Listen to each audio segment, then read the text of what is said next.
Joining me today on the Day for Freedom, I have the Joy Smith Foundation President and CEO, Janet Campbell. Thank you for joining me today. It's great to be here.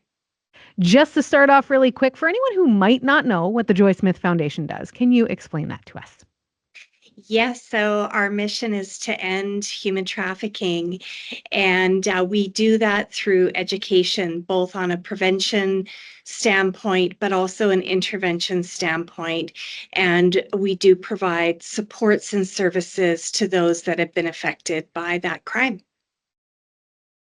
I really appreciate what you guys do here in Winnipeg, as well as all across Canada, and truly so much more. I would love to know, for someone who is escaping human trafficking, from your expertise and experience, what is recovery like?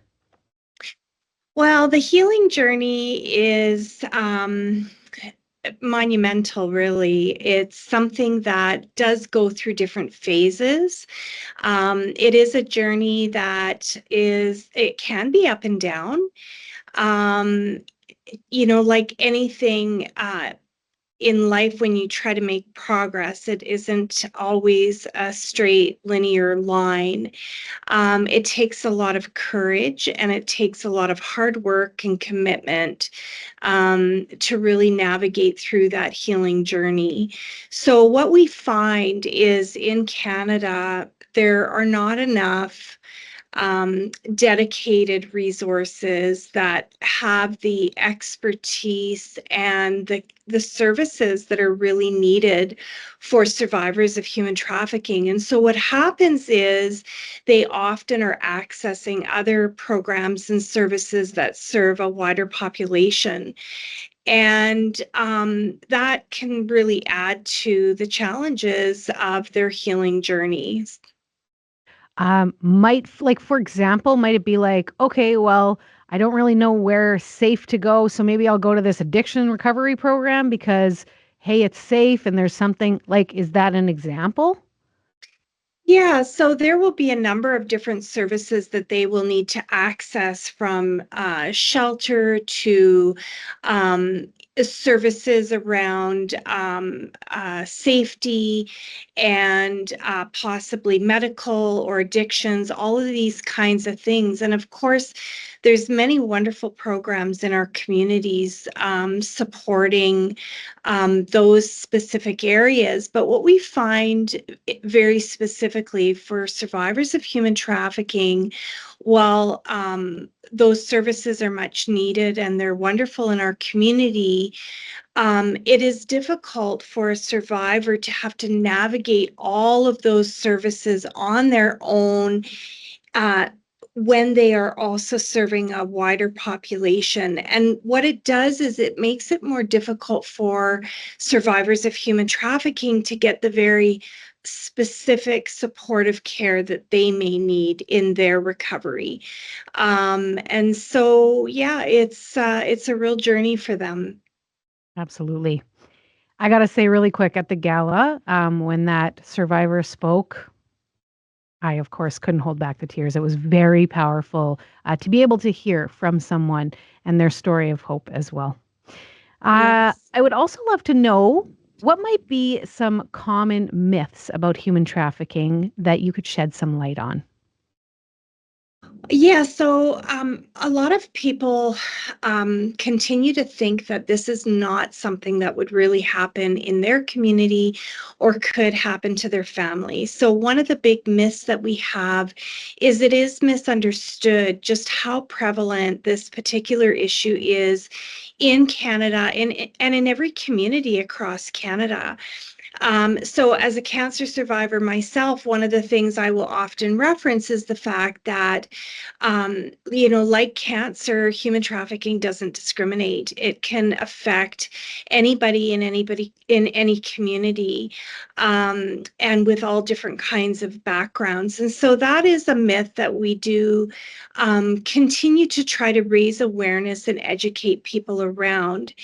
Um, Another thing I would talk about is the idea that awareness is really about looking out for your loved ones and your circle of influence in your community, as opposed to thinking that you have responsibility to be spotting strangers that may be going through this.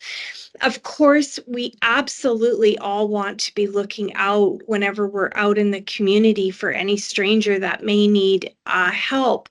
But the one thing that we know is with human trafficking, oftentimes disrupting that cycle of grooming and somebody being lured into human trafficking and actually supporting somebody getting out really starts and ends with those that are closest to that individual. So it's their family, it's their friends, it's their loved ones, and it's the community around them. So their church, their school, etc.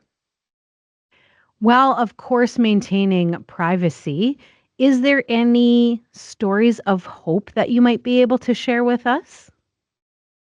There are so many stories of hope. So my day is very up and down because you are exposed to, really horrific circumstances. And in contrast, you are humbled on a daily basis by the courage and the resilience that individuals have to really take back their lives, restore their lives, and work towards things that they hope to do in their lives. And so there's many stories. It's what inspires us, honestly, every single day, and it humbles us every single day to see that we have many survivors that have really gone on to help others.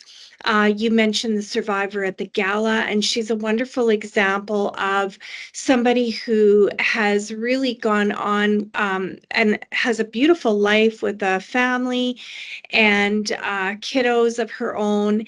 And she also does work at the foundation. And so she is helping others that may have been affected. And so I think that's very inspirational. And we have many examples of that. And one of the really interesting things that I find so hopeful is that as we carry out our work, I am noticing a shift for sure when we go into schools and we connect with youth and we're asking the questions about, have you heard of human trafficking? And let's talk about online safety. The hands are going up much more than they were just a few years ago. And the kids are much more aware and engaged, which is really wonderful. And so I find that to be very hopeful.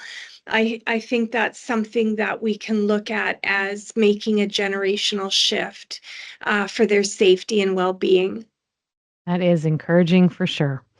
For any Canadians listening who might feel that surge of encouragement and want to learn more in joining the fight against human trafficking, including here in our province, how can they go about doing so? Well, I would encourage them to reach out and engage with our organization. There's so many ways in which people can help. It can be in volunteering, it can be in helping to raise awareness or setting up education in your own community. It could be in fundraising. All of the services that we provide into schools and for survivors, we do that at no cost to them. We never want finances to be a barrier to them having the education or the support. And so we do rely on the generosity of private donations to be able to do that work. So that's another way that people can help. And so I would just really encourage people to get onto our website, joysmithfoundation.com, and to engage with us. Give us a call at 204-691-2455. If this issue's touched your heart, let us understand what it is in particular that interests you, and let's get to work in helping you to be a part of the work that we do here at the foundation. That's fantastic, Janet. Is there anything else that you wanted to share today on this day for freedom? Well, I think, our greatest weapon is education. And to the extent that we can raise awareness, and maybe you even heard something today that is different than you knew before, just encourage you to take action and share that with somebody else that you may know. Absolutely. Well, thank you so much for taking the time. Thank you.